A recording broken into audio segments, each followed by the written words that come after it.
السلام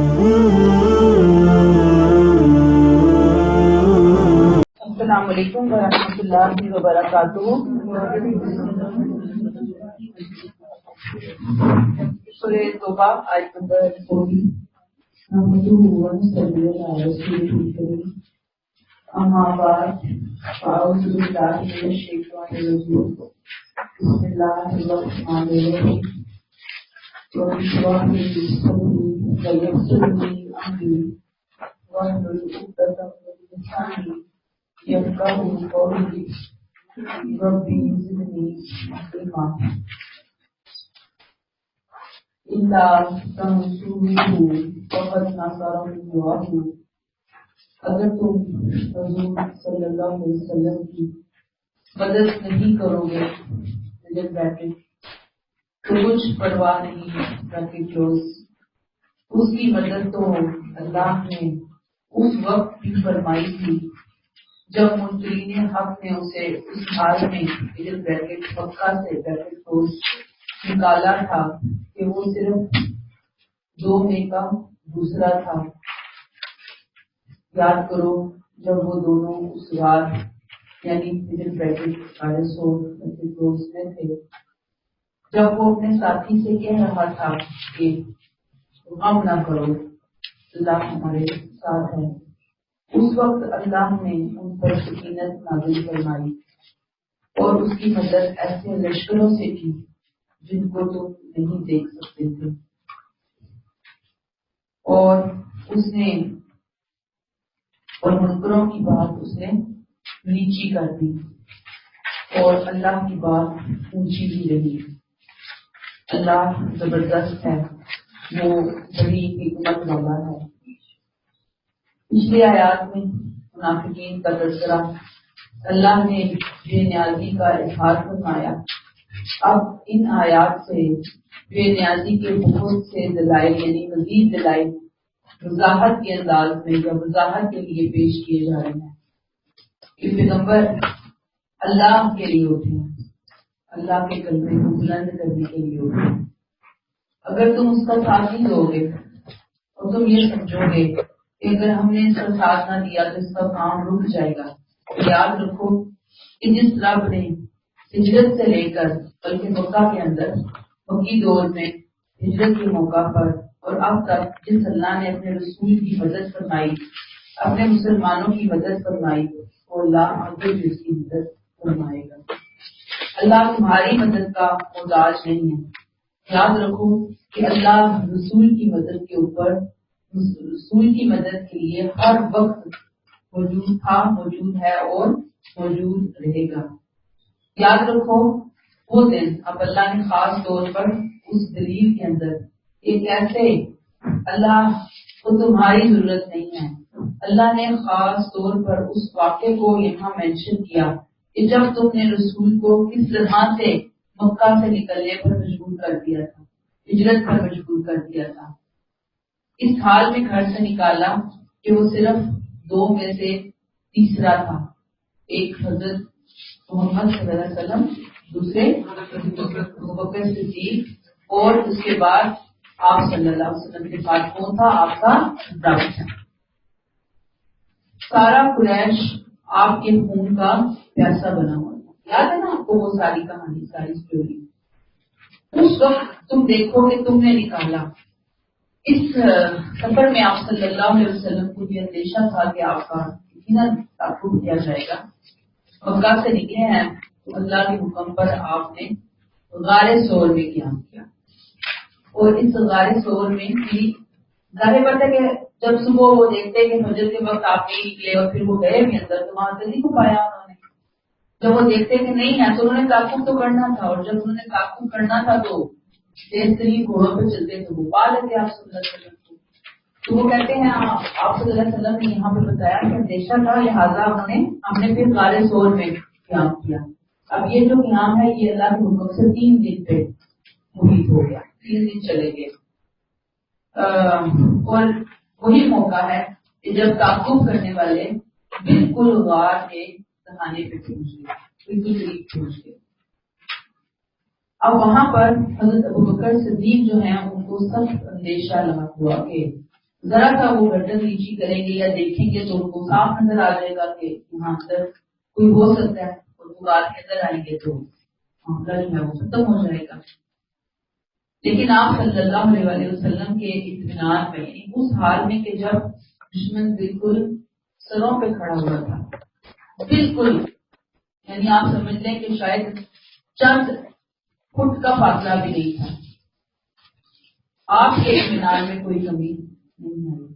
آپ نے حضرت ابوبکر صدیق کے لیے جو الفاظ اس وقت کہے وہ کیا تھے؟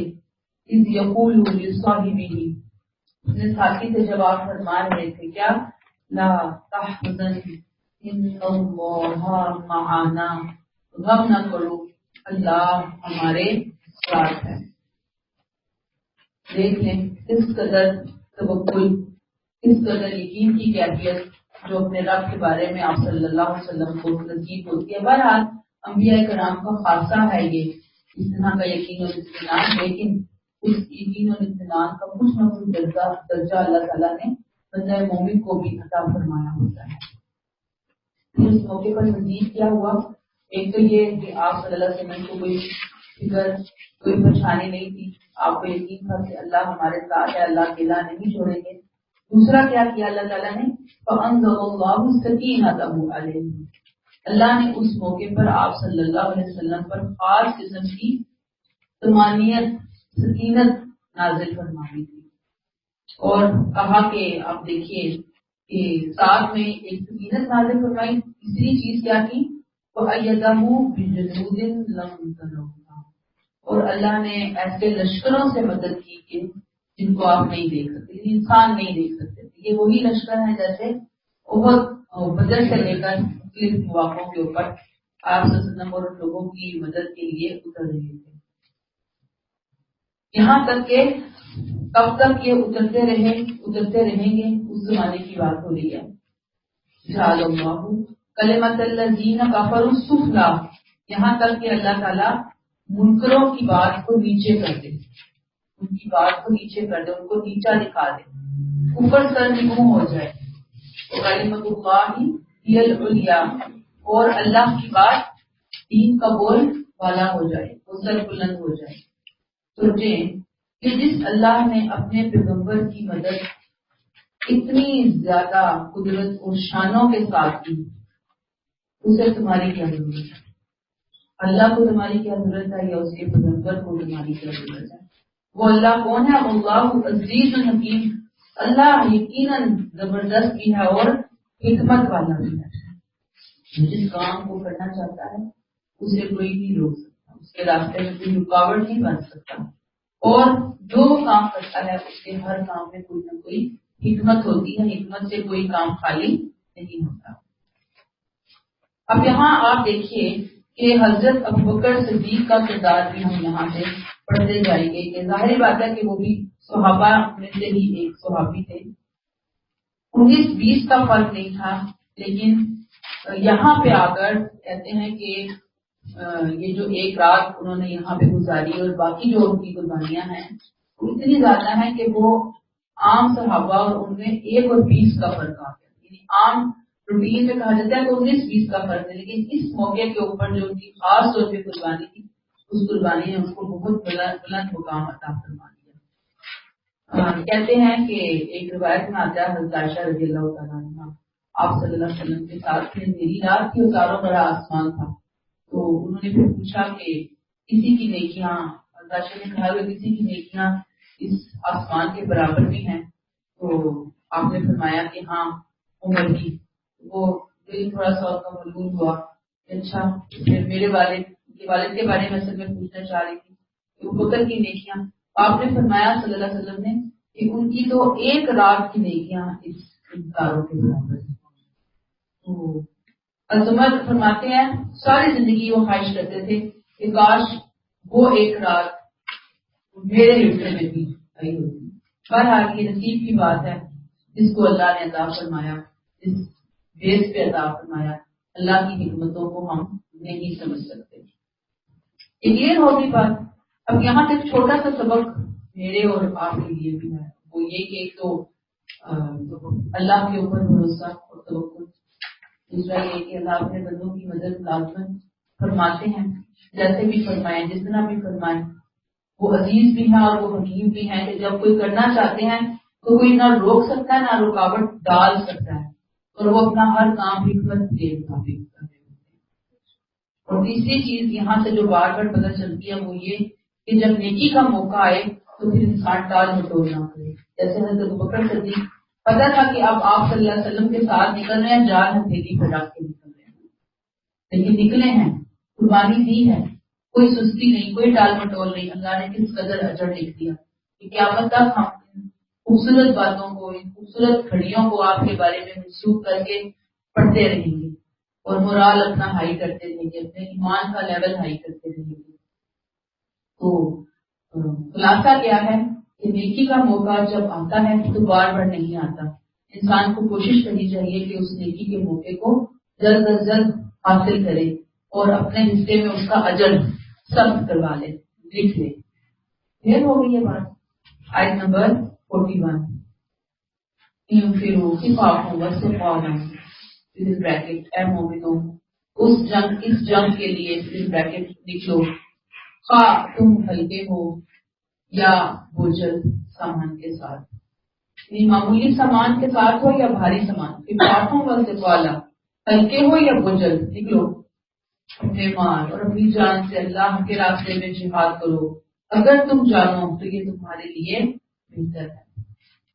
خفیف اس شخص کے لیے جس کے پاس غربت کی وجہ سے زیادہ سر و سامان نہ ہو، زیادہ سفر نہ ہو، جنگ کے لیے سامان نہ ہو، یا ویسے ہی اس کے پاس زیادہ سفر ٹریولنگ کے لیے اس نے نکلنا ہے، اس کے پاس زیادہ سامان نہ ہو اس کی غربت کی وجہ سے.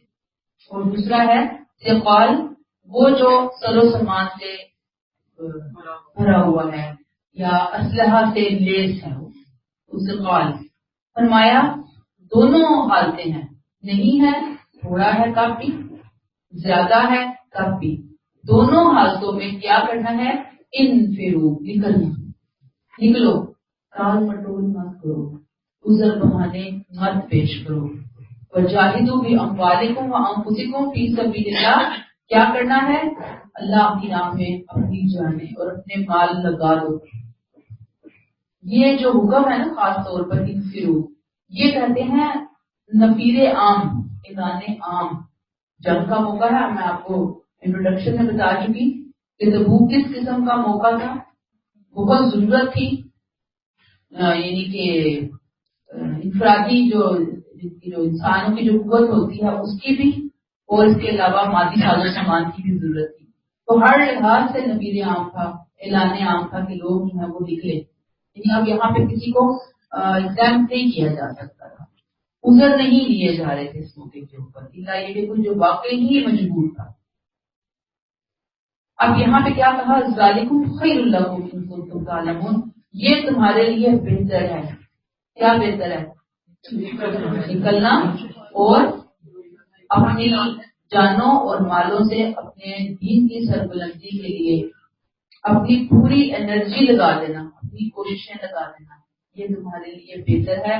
مراد کیا ہے کہ سعادتیں اور برکتیں اتنی ہیں اس کام کی کہ اس کام سے محرومی گویا دنیا کی سب سے بڑی محرومی ہے. اس کام کے اندر نقصان گویا دنیا کا سب سے بڑا نقصان ہے.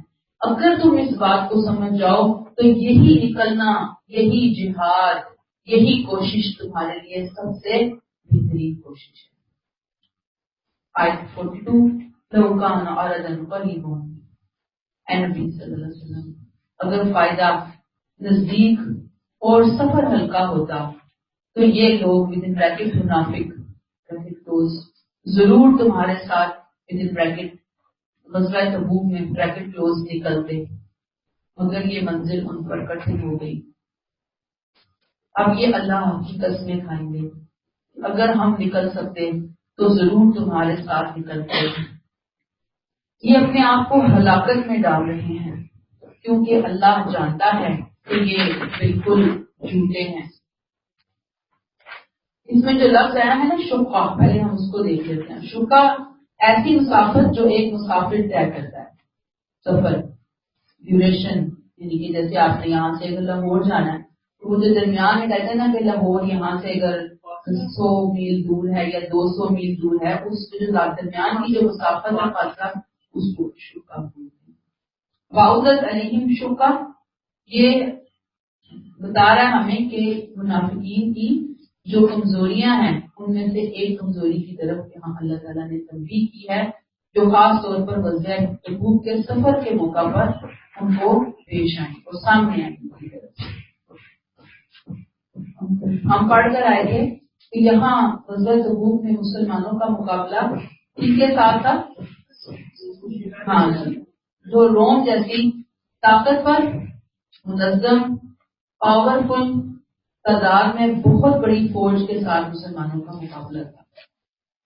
ظاہری بات ہے کہ سفر بھی لمبا تھا، موسم بہت شدید گرم تھا، اور اس پر بھی بڑھ کر ایک اور بڑی بات تھی کہ مسلمانوں کی جو وہاں پہ جو فصلیں تھیں وہ بالکل پکی ہوئی تھی اور کٹنے والی تھی، بالکل ریڈی ہو چکی تھی. اور ظاہری بات ہے کہ جب یہ ریڈی ہو جائے سفر، یعنی کہ فصل ریڈی ہو جائے، تو آپ کو اندازہ ہے کہ وہ بڑی امپورٹنٹ ہوتی ہے کسی بھی کسان کے لیے، کیونکہ اس کی پوری جمع پونجی، سارا سرمایہ، ساری توقعات، ساری امیدیں اس فصل سے ہوتی ہیں، کیونکہ اگلے دنوں کی، آنے والے دنوں کی پلاننگ کرنی ہوتی ہے اس میں مالی اعتبار سے. اسی وجہ سے آپ دیکھیں گے کہ یہ جو منافقین ہیں ان کے پاس عذر بہانے بالکل سامنے آ گئے تھے. ایک سفر کے لمبا ہونے کی وجہ سے، دوسرا یہ دشمن کو بہت زیادہ پاورفل بھی تھے، تو انہوں نے کہا کہ بس مجھے کیا کرنا چاہتا ہے. تو اللہ تعالیٰ نے ان کے اندر کو، ان کے بہانوں کو بے نقاب کیا. کیا کریں گے وہ؟ اللہ کہتے ہیں کہ اے نبی، اگر فائدہ نزدیک اور سفر ہلکا ہوتا تو یہ ضرور تمہارے ساتھ نکلتے، لیکن یہ منزل ان پر کٹھن ہو گئی. اب کیا کریں گے؟ بس یحلفون باللہ، اب یہ اللہ کی قسمیں کھائیں گے کہ اگر ہم نکل سکتے تو ضرور تمہارے ساتھ نکلتے. کون سی قسمیں کھائیں گے؟ جھوٹی قسمیں کھائیں گے.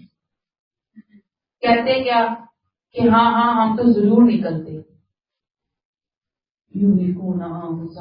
یہ اپنے آپ کو ہلاکت میں ڈال رہے ہیں، یعنی اپنی کمزوری کا اعتراف کرنے کی بجائے، اصل بات زبان پر لانے کی بجائے کہ یہ سفر کا معاملہ ہے، ہم نہیں نکل سکتے، اس طرح سے جھوٹ بول رہے ہیں کہ جس طرح سے یہ بالکل سچے ہیں. بہت ان کا دل کر رہا ہے، بڑی ان کی خواہشات ہیں، یہ مسلمانوں کے ساتھ کرنا چاہتے ہیں، یہ جہاد کے اندر جا کر کنٹریبیوٹ کرنا چاہتے ہیں، یہ اپنا حصہ جہاد کی برکتوں میں لینا چاہتے ہیں. جھوٹ یہ بول رہے ہیں. اللہ تعالیٰ نے کیا کیا؟ ان کے منہ کے اوپر سے نقاب اٹھا. اللہ یعلم انہم لکاذبون، اللہ جانتا ہے کہ یہ کون ہے، بالکل جھوٹے ہیں. یہ قسمیں کھا کھا کر آپ کو یقین دلا رہے ہیں اور یہ بتانا چاہتے ہیں کہ ہم بزدل تو نہیں ہیں، ہم تو بہت بہادر ہیں، بس ہمارے بہت سارے معاملات ہیں، سامان نہیں ہے ہمارے پاس. یہ جھوٹے ہیں. اللہ کہتے ہیں اصل میں یہ اپنے آپ کو بچا نہیں رہے بلکہ ہلاکت کے گڑھے میں ڈال رہے ہیں. کیوں؟ اس لیے کہ اب نفیر عام ہو چکے ہیں نا. اب نفیر عام کے موقع پر جہاد سے گریز یہ بہت بڑا جرم ہے اور اس کی سزا بھی بہت سخت ہے، کڑی ہے. آیت 43 اللہ عنک، اے نبی صلی اللہ علیہ وسلم، اللہ نے تمہیں معاف کیا، تم نے کیوں ان کو اس سفر سے رخصت کیوں دے دی، یہاں تک کہ تم پر کھل جاتا کہ کون سچے ہیں اور جھوٹوں کو بھی تم جان لیتے. اب ادھر یہ جھوٹے عذر بہانے پیش کر رہے ہیں اللہ کی قسمیں کھا کھا کے. ادھر نبی کریم صلی اللہ علیہ وسلم کی نرم دلی کی حالت یہ ہے، حلیم الطبع ہونے کی حالت یہ ہے کہ آپ جان بھی رہے ہیں ان کے بہانوں کو، سمجھ بھی رہے ہیں، لیکن اس کے باوجود خاموشی اختیار کیے جا رہے ہیں، چشم پوشی کر رہے ہیں.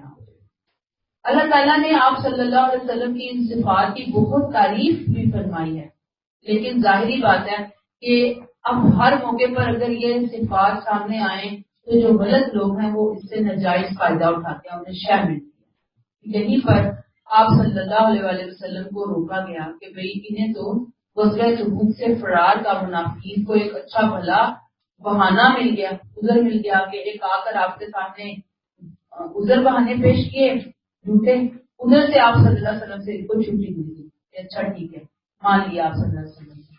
آپ صلی اللہ علیہ وسلم کہتے کہ ٹھیک ہے گھر بیٹھو ٹھیک ہے۔ اللہ جانتے تھے اللہ عنہ، اللہ نے بہت دل نواز انداز میں نبی کریم صلی اللہ علیہ وسلم کو روکا، اس طرح سے مداخلت کی اس معاملے میں متنبع فرمایا، افو کا اعلان، افو اللہ عنہ، اللہ نے آپ سے نبی صلی اللہ علیہ وسلم درگزر کا معاملہ فرمایا۔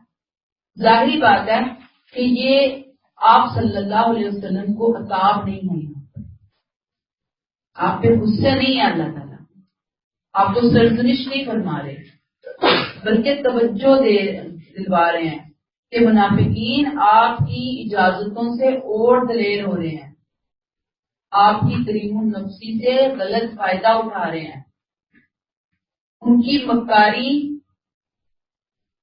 کھلتی چلی جا رہی ہے، دلیری عام ہوتی چلی جا رہی ہے۔ اگر اے نبی آپ ان کو اجازت نہ دیتے تو ان کا بھانڈا اور برے طریقے سے پھوٹتا، بیچ چوراہے میں پھوٹتا، ان کے جھوٹوں ان کے سچوں میں بالکل امتیاز واضح ہو جاتا، فرق نظر آ جاتا۔ اگر وہ تمہاری اجازت کے بغیر پھر گھروں میں بیٹھتے، یہاں پہ اجازت نہ دیتے کہ نہیں اللہ کی طرف سے حکم ہے میں اجازت نہیں دے سکتا، تو پھر اس کے بعد کوئی گھروں میں بیٹھتا تو پتہ چلتا نا کہ کون بیٹھا ہے اور کیوں بیٹھا ہے، ہر شخص پہچان جاتا۔ آپ کی اجازت سے اے نبی آپ نے جو اجازت دی نا، یہ اجازت ان کے چہروں پر نقاب ڈالنے میں کامیاب ہوگی، چھپ گئے ان کے چہرے۔ لما اذنت لهم حتى يتبين لك الذين صدقوا، اے نبی آپ نے کیوں انہیں رخصت دے دی یہاں تک کہ آپ پر کھل جاتا کہ کون سچے ہیں اور جھوٹوں کو بھی آپ جان لیتے۔ اصل میں یہ جو موقع ہے میں آپ کو پہلے بھی بتا کر آئی کہ خاص طور پر جزا اور سزا کا فائنل اعلان ہونے جا رہا ہے تمام حجت کے اعتبار سے۔ اس موقع پر پھر آپ صلی اللہ علیہ وسلم کی کریم النفسی کی وجہ سے انہوں نے ایک پھر موقع اٹھا لیا، پھر فائدہ اٹھا لیا۔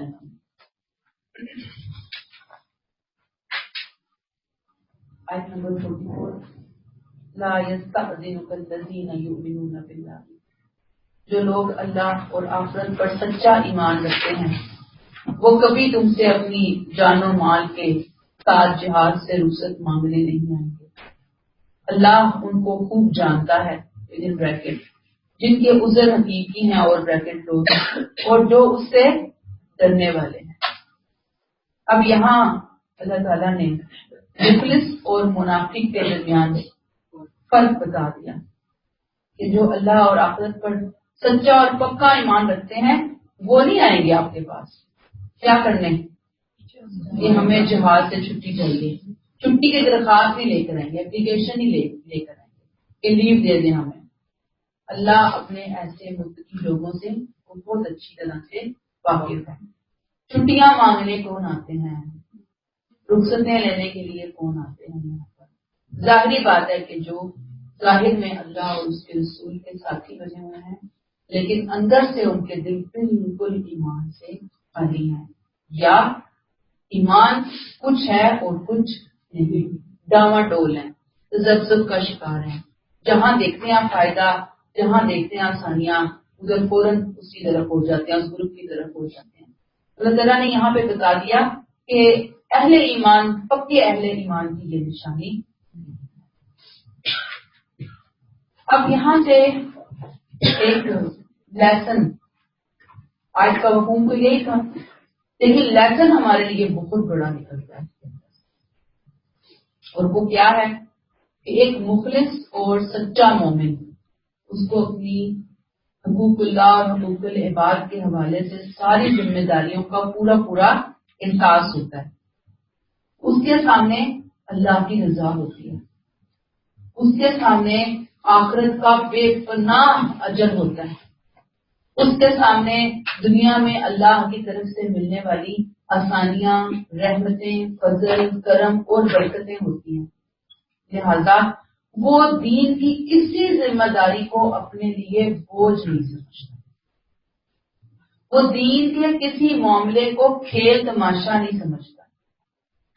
وہ دین کے کسی معاملے میں سستی، کاہلی، غفلت کا مظاہرہ، غیر سنجیدگی کا مظاہرہ نہیں کرتا.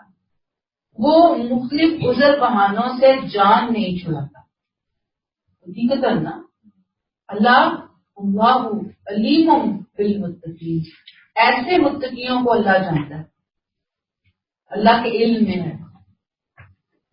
آج اپنے رویوں پہ مجھے اور آپ کو بہت زیادہ غور کرنے کی ضرورت ہے. جو ہم ڈے 1 سے قرآن شروع کیا اور ہم اسی بات کو بار بار ہائی لائٹ کرتے چلے آ رہے ہیں کہ بھئی یہ دین کا کام، یہ قرآن کا کام، یہ میرا ذاتی کام کی طرح یہ کام ہے. ہم میں سے جب تک ہر ایک اس کو اس سینس میں نہیں لے گا تو ہم اس کا حق ادا نہیں کر سکتے. جیسے کسی ذاتی چیز کے لیے ہم ٹینشن میں آتے ہیں، بے قرار ہوتے ہیں، بے چین ہوتے ہیں، تڑپتے ہیں، ہمت کرتے ہیں، ایفرٹ کرتے ہیں، ہاتھ سے نہیں جانے دیتے کسی موقع کو اس کام کو کرنے کے لیے. ایسے ہی دین کے کام کے لیے ہمارا رویہ ہونا چاہیے نا. لیکن ایک تو ہے نا جینون پرابلم، بالکل جینون، وہ اس کو تو آپ روک سکتے ہی نہیں. کچھ چیزیں ہوتی ہیں جن کو آپ خود مینج کر سکتے ہیں، آپ شیڈیول کر سکتے ہیں. وہ شیڈیول کرنے کے باوجود اگر ہم نہیں کریں تو آپ مجھے بتائیں کہ پھر ہمارا دین کے ساتھ جو ہماری کمٹمنٹ ہے اس کا کیا مقام ہے، کیا اسٹیٹس ہے ہمارا. جیسے آپ دیکھیں شادی بیاہ کا کوئی موقع آتا ہے تو آپ دیکھیں گے کہ ہم نے خرچ کرنا ہوتا ہے نا شادی بیاہ پہ، تو ہم جہاں مرضی سے قرض پکڑیں، ادھار لیں، جائز ناجائز کوشش ہوتی ہے کہ لوگوں کو دکھانا ہے، لوگوں کے منہ بند کرنے ہیں، ہماری ناک نہ کٹ جائے، ہمارے بچوں کی ناک نہ کٹ جائے. ہم دل کھول کے اس موقع کے اوپر خرچ کر رہے ہوتے ہیں. لیکن اب آپ دیکھ لیں کہ دین کی اگر کوئی خدا نہ خاصہ ضرورت آ جائے ہمارے سامنے تو اس وقت ہم یہ دیکھتے کہ دین کو بھی ضرورت پڑ سکتی ہے. دین کا کام بھی ہماری کسی پریورٹی کے اندر ہونا چاہیے. دین چاہے بھی جہاں مرضی ہم کو وہ کر لے گا، اللہ خود کروا لے گا، ہم کیا کر سکتے ہیں. ہمارے پاس تو اپنی ضروریات، ہمارے خرچے پورے نہیں ہوتے. لیکن یہ تو صرف پیسے کی بات ہے نا. ہم نے اگر وقت لگانا ہے، ہم نے اگر صلاحیتیں لگانی ہے، ہم نے اگر کچھ اور اس کے اندر کنٹریبیوٹ کرنا ہے. آپ دیکھ لیں کہ دنیا کے بارے میں ہماری کنٹریبیوشن اور دین کے بارے میں ہماری کنٹریبیوشن یہ خود ہم نے ڈسائڈ کرنا ہے. اور ہم جو ڈیسیژن کریں گے اللہ علیم بالمتقین، اللہ جانتا ہے. مجھے آپ کو بتانے کی ضرورت نہیں ہے اور آپ کو مجھے آگے بتانے کی ضرورت نہیں ہے. ہم کہاں کھڑے ہیں ہمارا رب ہمیں بہت اچھے طریقے سے جانتا ہے. کوشش یہ کیجیے کہ ہماری ذات، ہمارے بچے، ہمارا گھر، ہمارے بزنس، ہماری رشتے داریاں جتنی اہم ہے نا اس پلڑے میں رکھیں کہ وہ جتنی اہم ہے، اللہ کرے کہ دوسرے پلڑے میں دین بھی کم از کم زیادہ نہیں تو اتنا اہم تو بنائیں. اصلاً تو اہم دین کو ہونا چاہیے، برابر بھی نہیں. اصل چیز یہ ہے. لیکن جس دور میں آج ہم رہ رہے ہیں کہ جیسے کہنا چاہیے بالکل ہی سمجھے کہ بالکل گیا گزرا معاملہ ہو چکا ہے آج کل دین کی وجہ سے، تو کم از کم چلیں کچھ برابر کی سطح پہ تو لے کر آئے نا. اس کو بھی اللہ سے دعا مانگتا ہے انسان کہ اللہ تعالیٰ اس کو ٹاپ پریورٹی پہ لے کر آنے کی وجہ توفیق عطا فرمائے. آپ دیکھیں کہ یہ وہ موقع ہے کہ جب صحابہ نے اپنے اس دین کے لیے اپنا سب کچھ وارڈ کیا تھا. ابوبکر صدیق گھر کا سارا سامان لے آیا تھا، تم نے پڑھو گھر کا آدھا سامان لے آئے تھے. اور عثمان کے بارے میں آتا ہے 900 اونٹ، 100 گھوڑے، نقد مال، بہت کچھ دیا تھا.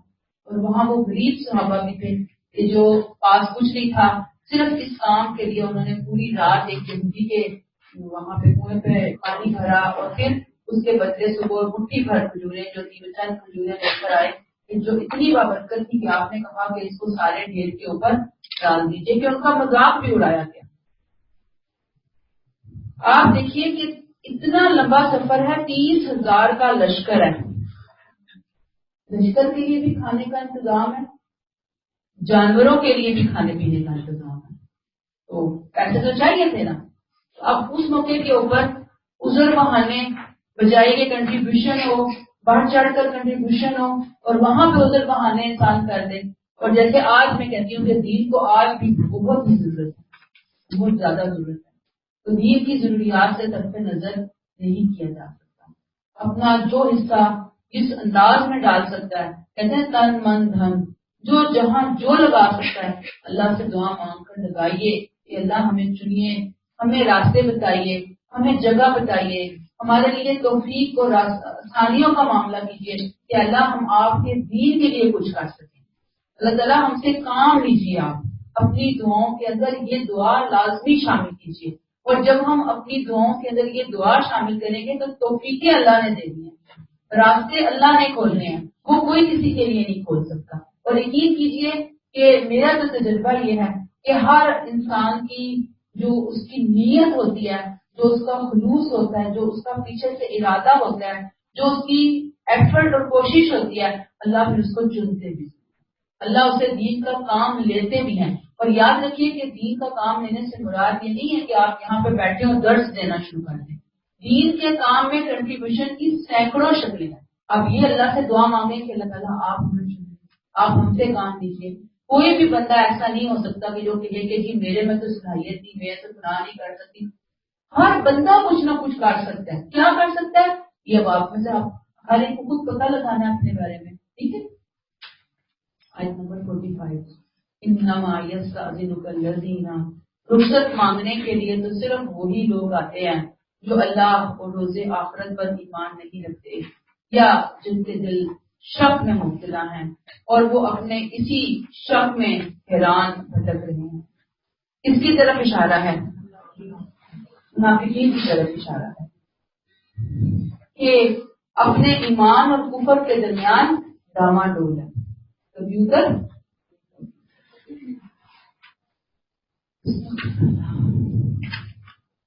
چھوٹا سا سبق ملتا ہے پھر یہاں سے. وہ سبق کیا ہے کہ جو ڈاماڈول قسم کی پرسنالٹی ہوتی ہے نا، وہ کبھی بھی دین کے لیے کچھ نہیں کر سکتی، وہ کبھی بھی نیکی کے کام میں آگے بڑھ چڑھ کر حصہ نہیں ڈال سکتی. وجہ کیا ہے؟ سارا ٹائم اس نے اسی سوچ میں گزار دینا، کروں نہ کروں، کروں نہ کروں، کروں نہ کروں. وہ کروں نہ کروں میں ٹرین نکل سکتی ہے. دیکھیں موقع آتا ہے، ٹرین آتی ہے، وہ آپ کو سوار کرانے کے لیے آتی ہے کہ آئیں اور نیکی کے لیے اپنا حصہ ڈالیں. مطلب آپ سوچتا کھڑا رہ گیا، نکل گیا، لوگ حصہ لے گئے، لوگوں نے کما لیا، لوگوں نے لوٹ لیا. اللہ پہ تو بھی عطا فرمائے کہ یہ ڈاماڈول جو پرسنالٹی ہے اس سے بچ کر ہم کمیٹڈ پرسنالٹی کی طرف آئیں، ایسے جن کے اندر استقامت ہوتی ہے. 46 وَلَوْ أَرَادُوا الْخُرُوجَ، اگر واقعی ان کا منافقین کا ارادہ نکلنے کا ہوتا تو ضرور اس کا کچھ سامان کرتے، لیکن اللہ نے ان کا اٹھنا پسند نہیں کیا. اس لیے اللہ نے انہیں روک دیا اور کہہ دیا کہ بیٹھے رہو بیٹھ رہنے والوں کے ساتھ. یعنی اصل بات کے اوپر سے اللہ نے پردہ اٹھا دیا. اصل چیز کیا ہے؟ ان کے بہانے ہیں، جھوٹے بہانے، جعلی بہانے. اگر ان کے اندر تھوڑا سا بھی ارادہ ہوتا نا، تھوڑا سا بھی کوئی نیت ہوتی تو کچھ نہ کچھ یہ کرتے، کچھ نہ کچھ ہاتھ پاؤں، کچھ نہ کچھ سامان جہاد تیار کرتے، کچھ نہ کچھ کرتے، ان کے لیے کچھ مشکل نہ ہوتی. لیکن اللہ نے ان کا اٹھنا پسند نہ کیا. اللہ کی دیگر سنتوں کے بارے میں ہم پڑھتے آ رہے ہیں، کیا کیا سنتیں اللہ کی، کیا کیا قانون ہے اللہ کے. اسی حوالے سے یہاں پہ توفیق کا قانون ہے. اللہ کی توفیق کن کو ملتی ہے، ان کی سنت کیا ہے. مراد کیا ہے کہ جب تم نے اٹھنا پسند نہ کیا تو پھر اللہ نے بھی تمہیں توفیق نہیں دی. اللہ توفیق کب دیتے ہیں؟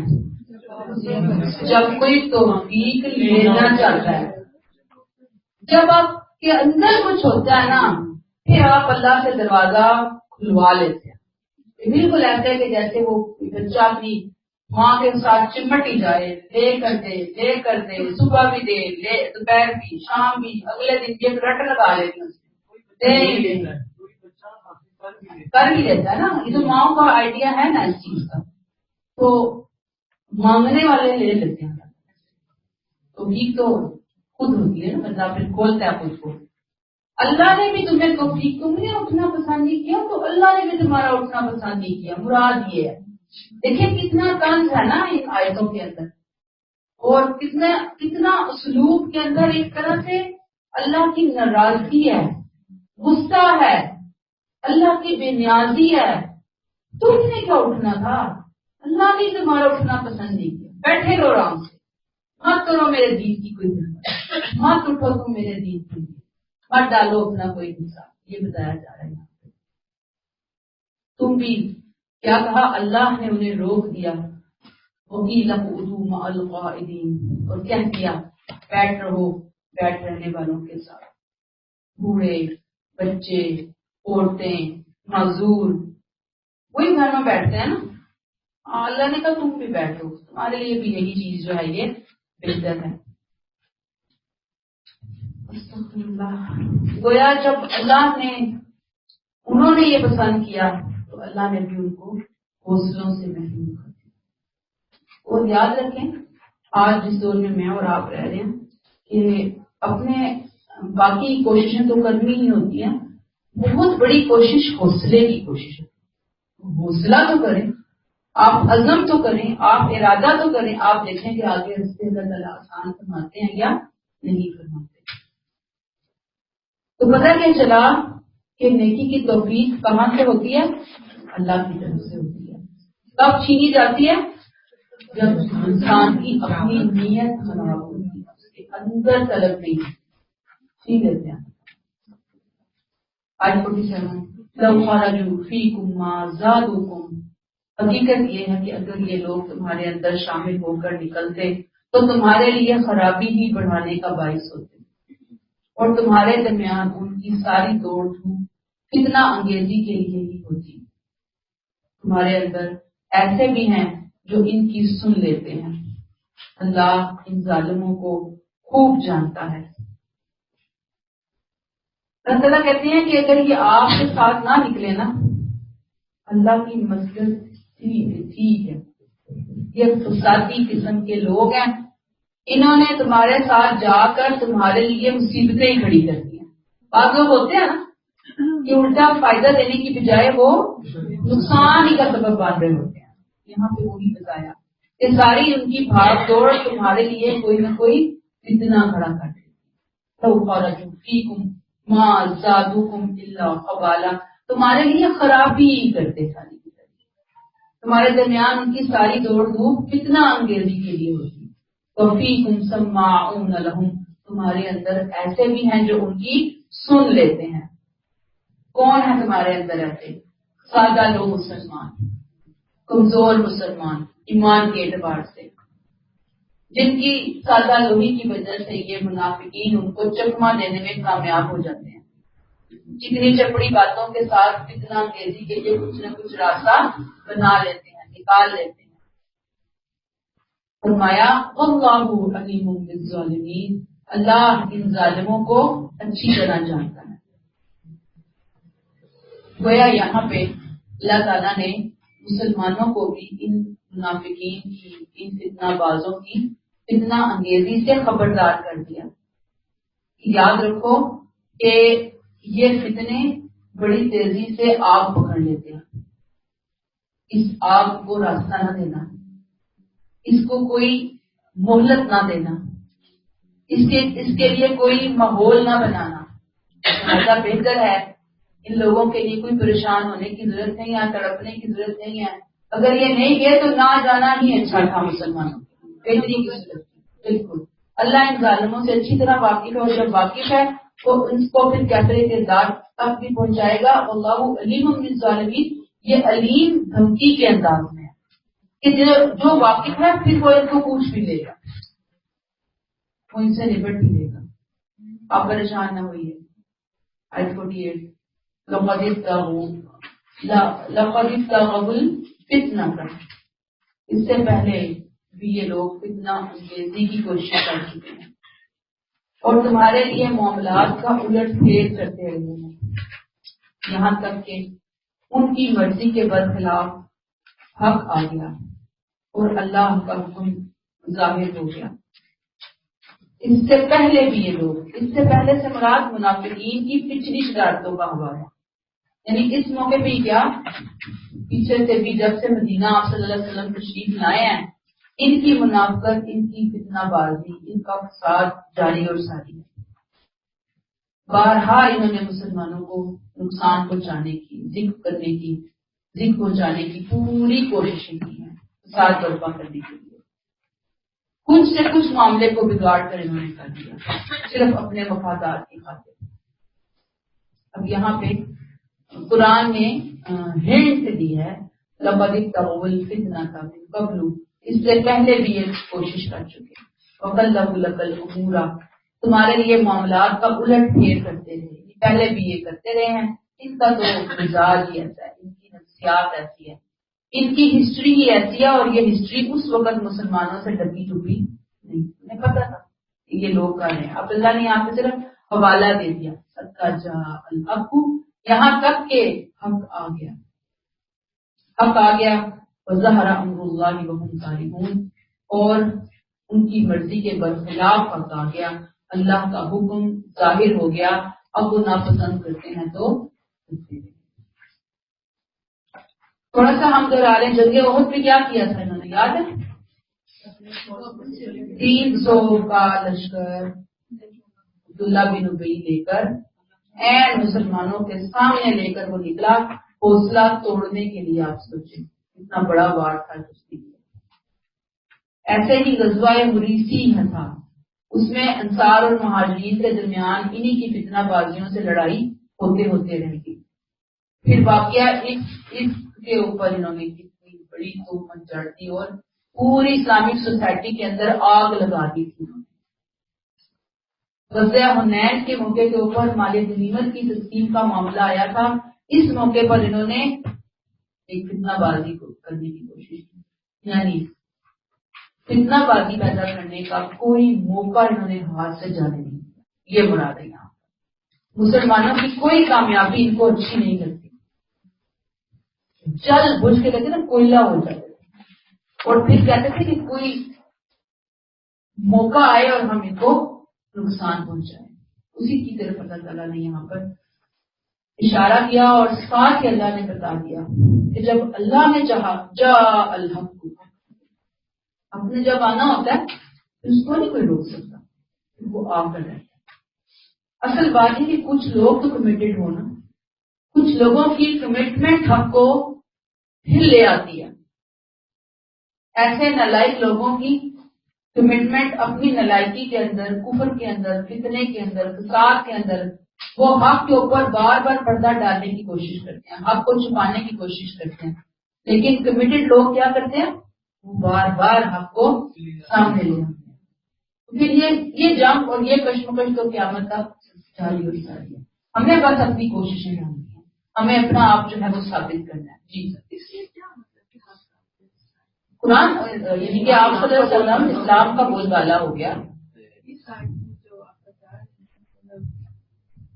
اللہ تعالیٰ نے کہا کہ ان کی مرضی کے برخلاف حق آ گیا، اللہ کا حکم ظاہر ہو گیا، مسلمانوں کو کامیابی نصیب ہو گئی، فتح نصیب ہو گئی، حق آ گیا۔ وہ نہیں چاہ رہے تھے، انہوں نے ہر موقع پر پچھلے حوالے بھی ہے نا، یعنی کہ مدنی زندگی کو پورا آپ دیکھتے آئیے کہ ہر موقع پہ انہوں نے ٹانگ اڑائی، رکاوٹیں کھڑی کی، مسلمانوں کو دھکے دینے کی کوشش کی، مسلمانوں کے اوپر طوفان بدتمیزی اٹھانے کی کوشش کی۔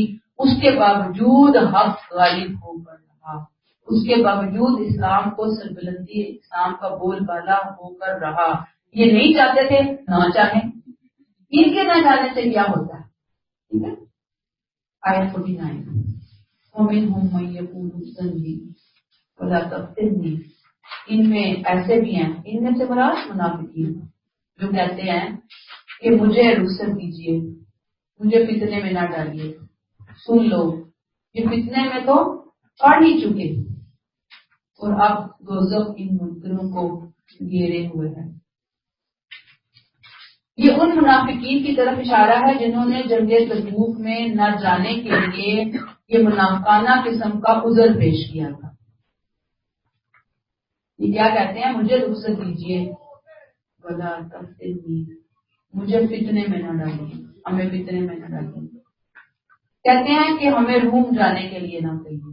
روایات سے نہ کر سکتا، وہاں کی عورتیں بڑی خوبصورت ہوتی ہیں، ایسا نہ ہو کہ ہم ان کے حسن و جمال سے کہیں عورت کے معاملے میں تو ہم پھر بڑے تگڑے ہیں تو ہمارا صبر نہ ہو سکے گا، تو ہم کسی فتنے کا شکار نہ ہو جائیں. اور پھر کہتے ہیں کہ یا پھر ہمارے گھر کی عورتیں بھی ہم سے لڑنا شروع کر دیں گی، ہمارا گھر تباہ ہو جائے گا، لہٰذا ہمیں اس فتنے میں نہ ڈالیے. قرآن نے یہاں پہ بتایا اللہ فی الفتنۃ سقطوا، یہ فتنے میں تو پڑ ہی چکے ہیں. اس فتنے کی بات کرتے ہیں جی. اصل میں تو انہوں نے اپنے اس جھوٹے بہانے کے اوپر تقوی کا گیٹ اپ کرنے کی کوشش کی، تقوی کا میک اپ کر کے جھوٹا بہانہ پیش کریں کہ ہم بڑے متقیاں، بڑے پرہیزگار ہیں.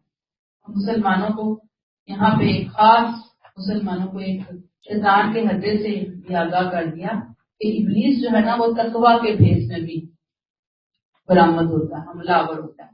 یہاں پہ انہوں نے بھی تقوی کا لبادہ اڑا، گیٹ اپ اختیار کیا اور ہم بڑے متقی، بڑے پرہیزگار، ہمیں فتنوں سے بچائیے. اللہ نے کیا کہا؟ وَإِنَّ جَهَنَّمَ لَمُحِيطَةٌ بِالْكَافِرِينَ، کہ جہنم تو ان دوستیوں کو گھیرے ہوئے ہے. جہنم ان کافروں کو گھیرے ہوئے ہے. آپ دیکھیے کہ یہ جو بہانے تراشنے والے ہیں اگرچہ مسلمان ہیں لیکن اللہ کی نظر میں کون ہے منکر؟ اور دوسری بات کہ بظاہر تو وہ بچ گیا نا بہانے کر کے، لیکن اصلا اللہ کی دھمکائی ہوئی آگ سے وہ نہیں بچ سکیں گے. اللہ کی دھمکائی ہوئی آگ نے ان کو ہر طرف سے گھیر لیا ہے. سوچئے، امیجنیشن کے اندر سوچئے کہ اپنی حرکت کی وجہ سے یہ اس آگ کا حصہ بن رہے ہیں.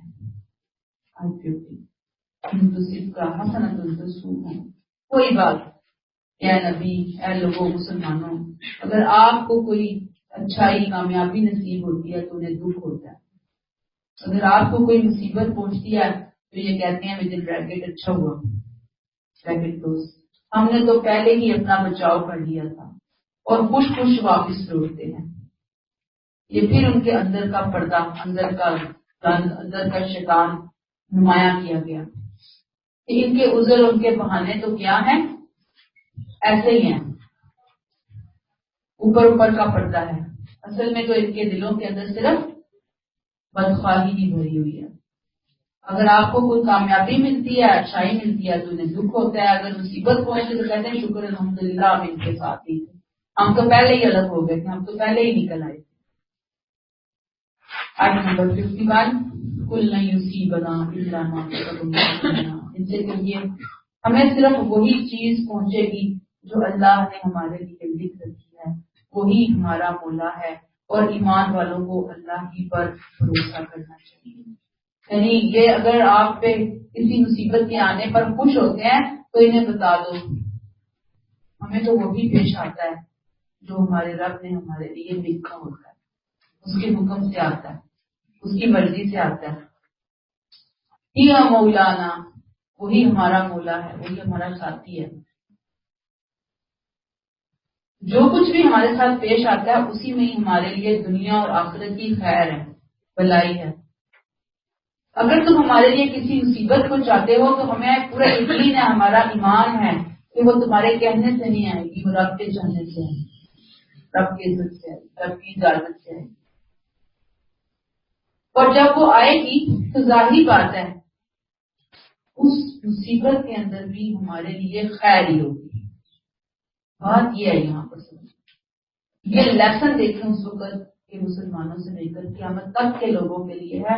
قُلْ لَن يُصِيبَنَا إِلَّا مَا كَتَبَ اللَّهُ لَنَا، ہم اس سے کہیے ہمیں صرف وہی چیز پہنچے گی جو اللہ نے ہمارے لیے لکھ رکھی ہے، اور وہ جو چیز پہنچے گی اس میں کوئی اللہ نے نعوذ باللہ ہمیں عذاب دینے کے لیے یا سزا دینے کے لیے نہیں. عموماً جو مسلمان ہوتے ہیں ان کے ساتھ وہ بطور امتحان ہوتی ہے، آزمائش بطور امتحان ہوتی ہے، خیر بھی اور شر بھی.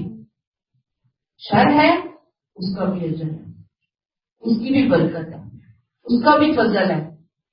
وہ جو شر آیا ہے اور اس کو کسی نے صبر کی شیلڈ سے روک لیا ہے تو وہ شر کتنی خیروں کا سبب بنے گا انسان کی جان سے.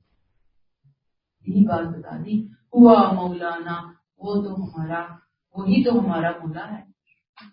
یہ جو توکل پہ میرا یہ سارا ٹاپک تھا نا کہ جب اللہ پہ بھروسہ ہے تو وہ ہمارا مولا ہے، 70 ماؤں سے بڑھ کر پیار کرنے والا ہے.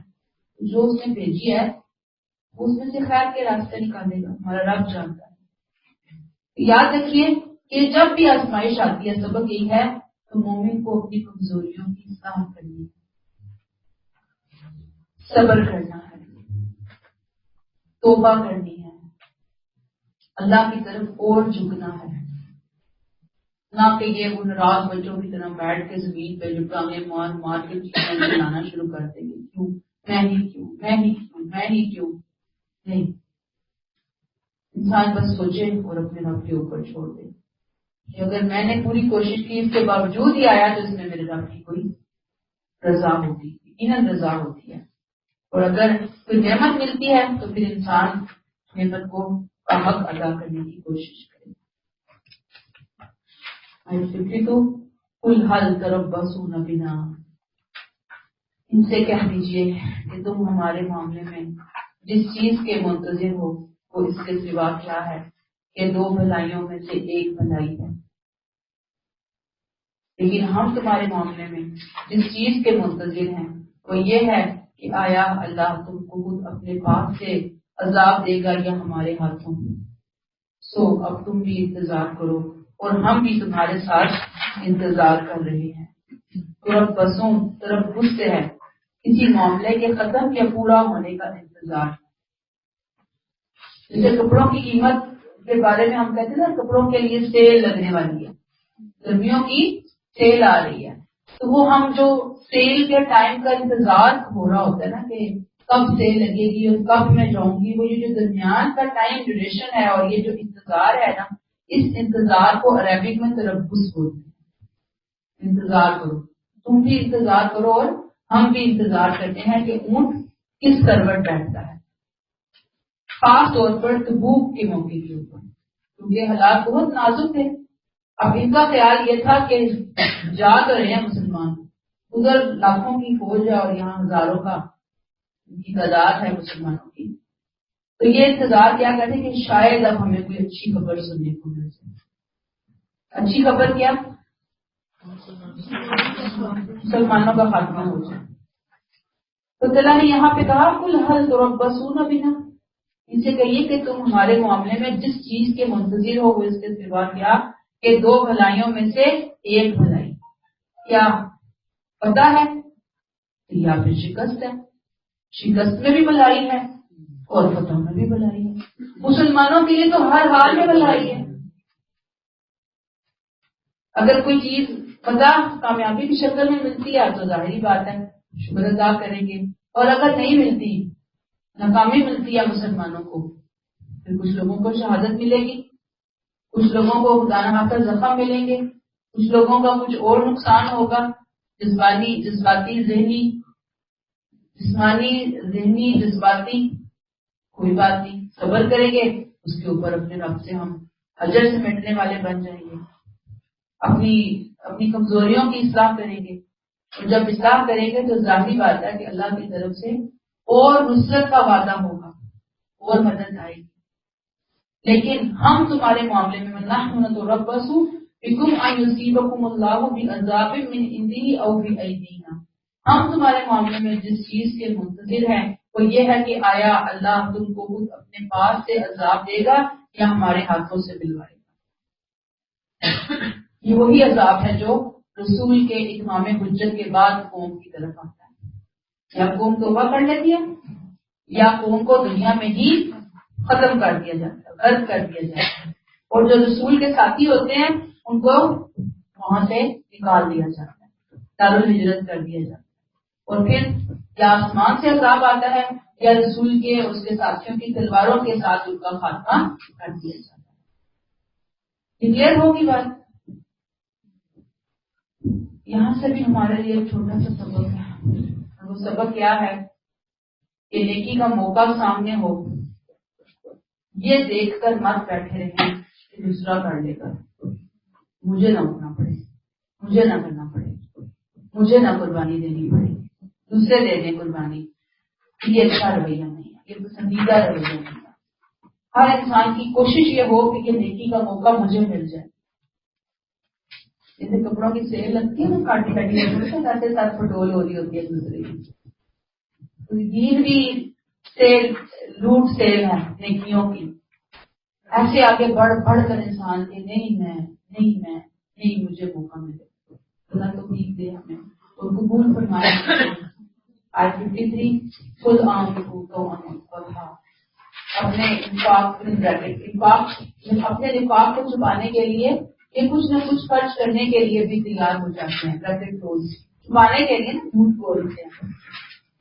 اے نبی کہہ دیجیے کہ تم خوشی سے خرچ کرو یا نہ خوشی سے، تم سے ہر چیز قبول نہ کیا جائے گا، اس لیے کہ تم بدعہد لوگ ہو۔